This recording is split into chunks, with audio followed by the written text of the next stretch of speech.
사랑과 은혜가 풍성하신 살아계신 하나님 아버지, 오늘도 우리를 이 새벽에 깨워 주님의 임재 앞으로 나오게 하시니 감사함을 드립니다.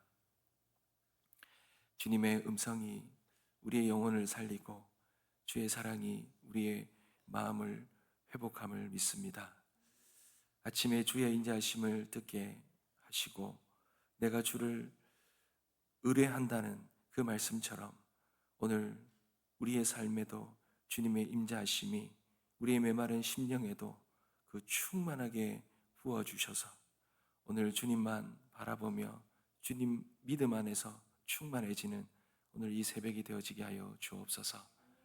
아버지 하나님, 그 에스겔의 말씀처럼 우리에게 생기를 불어넣어 주셔서 메마른 우리의 심령이 성령으로 충만함을 누리기를 소망합니다. 오늘 말씀에 그 놀라운 은혜가 우리 가운데 부어지게 하여 주옵소서. 오늘도 우리의 마음을 담고 우리의 감사와 기도의 제목을 담아 드리는 이 예물의 손길 위에 복의 복을 다하시고 우리의 간구가 응답되어지는 오늘 이 새벽이 되어지게 하여 주옵소서. 감사드리며 살아계신 예수 그리스도의 이름으로 기도드립니다. 아멘. 하나님께서 우리에게 주시는 말씀입니다. 빌립보서 1장 27절에서 2장 4절까지 말씀 함께 보겠습니다.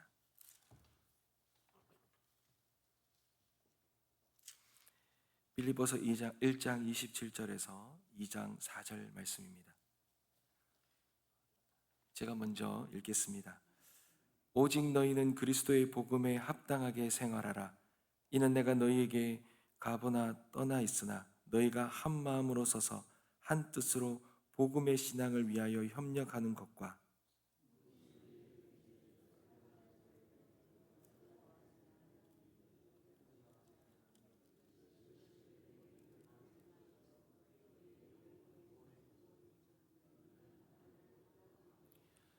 그리스도를 위하여 너희에게 은혜를 주신 것은 다만 그를 믿을 뿐 아니라 또한 그를 위하여 고난도 받게 하려 하심이라.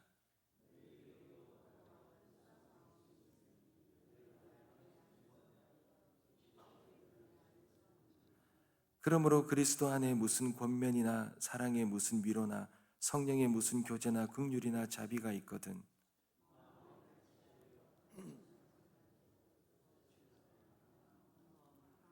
아무 일에든지 다툼이나 허용으로 하지 말고 오직 겸손한 마음으로 각각 자기보다 남을 낮게 여기며 각각 자기 일을 돌볼 뿐더러 또한 각각 다른 사람의 일을 돌보아 나의 기쁨을 충만하게 하라. 아멘. 사랑하는 성도 여러분, 우리가 함께 오늘 나눌 말씀은 바울이 감옥에서 빌립보 교회에 보낸 편지의 내용입니다. 고난 중에도 바울은 그가 감옥에서 참 어려운 상황이 있지만 그는 이 편지를 통하여 이 빌립보 교회 성도들을 권면합니다.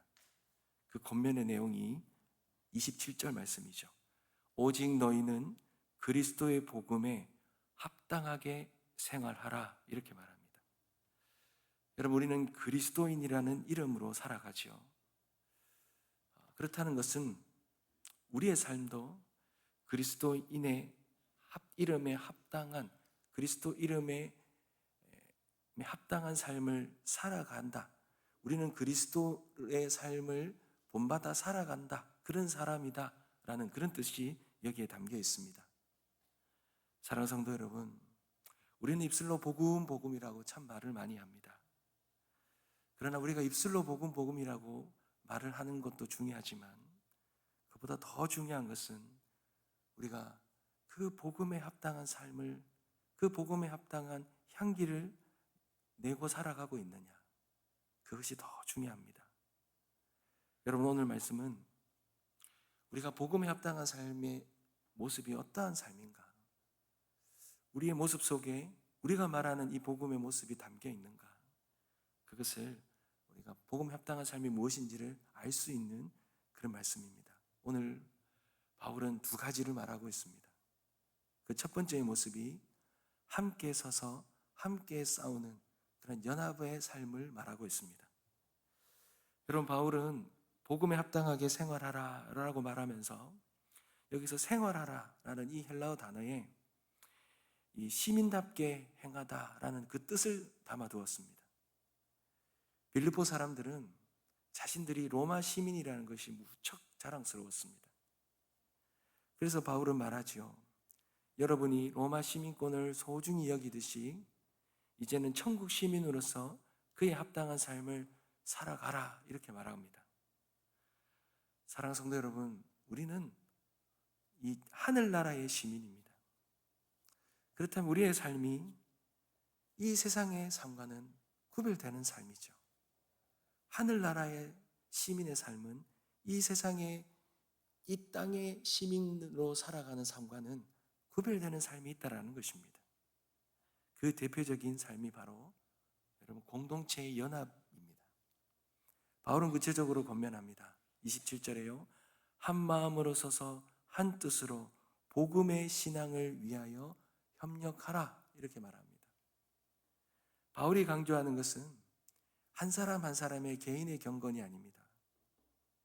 복음을 알고 복음의 능력을 경험했고 복음을 위하여 살아가는 삶은 나 개인보다 우리 공동체의 연합을 더 중요하게 여깁니다. 왜 그렇습니까? 복음에 합당한 삶은 혼자서 살아가는 삶이 아니기 때문에 그래요.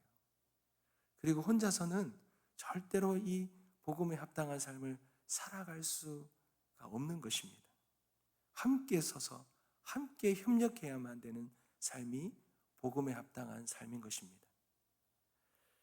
사랑하는 성도 여러분, 우리의 모습은 어떠합니까? 행여나 우리는 나의 신앙의 모습, 나의 신앙의 의로움을 이렇게 높이고 있지는 않습니까? 내 생각과 나의 삶, 그것이 옳다고 해서 이것이 천국 시민에 합당한 복음에 합당한 삶이 아니라고 말합니다. 오히려 이 공동체를 위하여 내 생각이 아니라 하나 될 수 있는 그런 삶, 하나 되기 위하여 나아가는 삶, 그 삶이 하나님이 보시기에 합당한 복음에 합당한 삶이라는 것입니다. 바울은 28절에 이런 말을 하죠. 대적하는 자들 때문에 두려워하지 말라 이렇게 말합니다. 여러분 복음에 합당한 삶을 살아가려면요 반드시 이 핍박이 따라옵니다. 세상의 조롱과 핍박을 받을 수 있다라는 거예요. 하지만 바울은 두려워하지 말라 그러지요. 왜요? 여러분 이 연합된 삶, 복음을 합당한 삶을 살아가려다 보면 이 고난이 온다는 거예요. 핍박이 온다는 거예요. 근데 이 고난과 핍박은 우리가 하나님의 자녀가 된다는 증거라는 거예요. 우리가 천국 시민으로서의 시민권을 가진 자의 증거다 이렇게 말하고 있습니다. 여러분 혹시 믿음 때문에 연합을 위해서 여러 가지 어려움과 손해가 있습니까? 그것은 바로 우리가 세상이 아니라 하나님께 속했다는 표시라는 것입니다. 그러니 그러한 삶이 우리에게 온다 하더라도 두려워하지 마시기 바랍니다. 여러분 두 번째로 우리가 복음에 합당한 삶은 나보다 남을 낮게 여기는 겸손의 삶입니다. 여러분 바울은 2장 1절에 우리에게 이미 받은 은혜 4가지를 말합니다. 그리스도 안에서 무슨 권면이나 사랑의 무슨 위로나 성령의 무슨 교제나 긍휼이나 자비가 있거든 이렇게 말하죠. 여러분 우리는 그리스도 안에서 권면을 받았습니다. 그리고 사랑의 위로를 경험했습니다. 그리고 성령의 교제를 누리고 있고 하나님의 긍휼과 자비를 맛보았습니다. 여러분 이 은혜를 받은 우리가 그렇다면 우리가 해야 될 일은 무엇이겠습니까? 하나님이 이 놀라운 은혜를 그리스도 안에서 주셨는데 우리가 이 은혜에 합당하게 살아가는 삶이 무엇이냐라는 것입니다.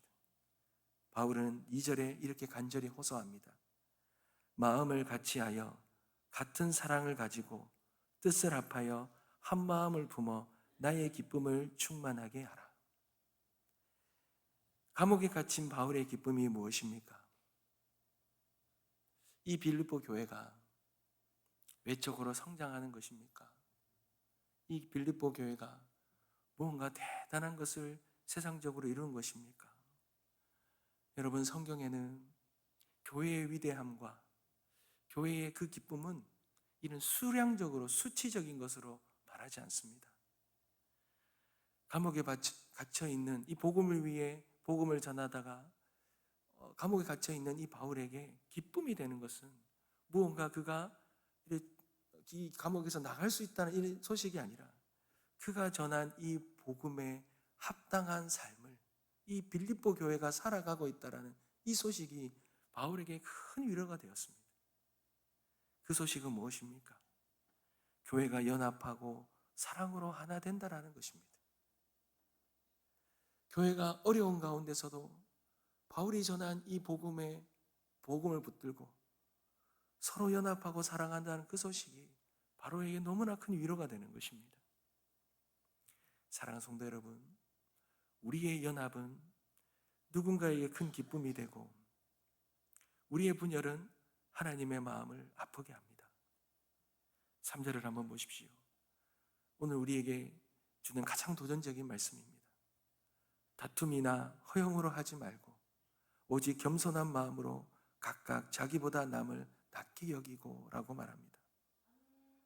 우리는 얼마나 자주 내가 옳다는 것을 증명하려 하고 인정받으려 애씁니까? 우리의 연약함과 우리의 부족함이 아닙니까? 그러나 복음은 이렇게 말합니다. 정반대의 길을 제시합니다. 겸손한 마음으로 다른 사람을 나보다 낮게 여기라 이렇게 말씀하십니다. 바울은 4절에도 이렇게 말하지요. 각각 자기의 일을 돌아볼 뿐더러 또한 각각 다른 사람의 일을 돌아보라. 자기 일을 돌아보는 것은 너무 당연한 것 아니겠습니까? 하지만 복음에 합당한 삶은 거기서 멈추는 것이 아니라 다른 사람의 필요도 살피는 것입니다. 복음은 우리의 개인주의에서 건져내어서 서로를 돌아보는 아름다운 공동체로 우리를 부르고 있는 것입니다. 사랑하는 성도 여러분, 오늘 말씀을 통해 우리는 복음에 합당한 삶 두 가지 모습을 함께 살펴보았습니다. 그 첫 번째가 이 공동체의 연합입니다. 연합. 우리는 하나님의 가족으로 부름받았습니다. 그래서 한 마음 한 뜻으로 복음을 위해 함께 서야 합니다. 그래야 이 복음을 대적하는 이 세상 속에 이 복음을 우리가 담대하게 전하고 이 복음이 이 세상 속에 그렇게 전파되어져 가지 않겠습니까?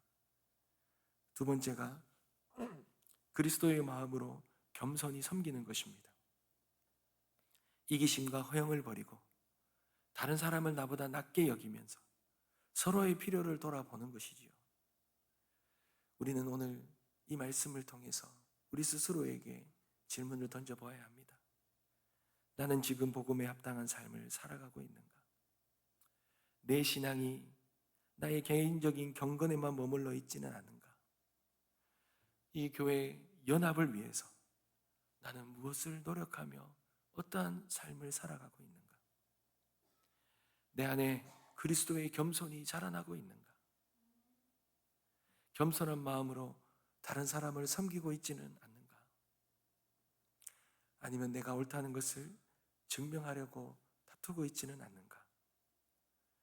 복음에 합당한 삶은 하루아침에 이루어지지 않습니다. 하지만 우리 안에 작은 일부터 그렇게 시작할 수 있는 것입니다. 내 가정에서, 직장에서, 교회에서 작은 사랑과 겸손으로 우리가 그렇게 합당한 삶을 살아간다면, 오늘부터 우리가 작은 연합을 함께 이루어간다면, 겸손으로 우리가 서로를 그렇게 섬기며 나아간다면 아름다운 하나님의 백성이 될 수 있으리라 믿습니다. 그런 삶을 통하여 우리의 삶 속에 복음의 능력이 드러나고 이 세상이 우리를 보면서 저들에게 참 사랑이 있구나, 저들이 믿는 그리스도의 사랑이 느껴지는구나, 이런 놀라운 그런 고백이 우리의 삶을 통하여 그렇게 드러나는 우리 모두가 우리의 공동체가 되어지길 주님의 이름으로 축복합니다. 기도하겠습니다.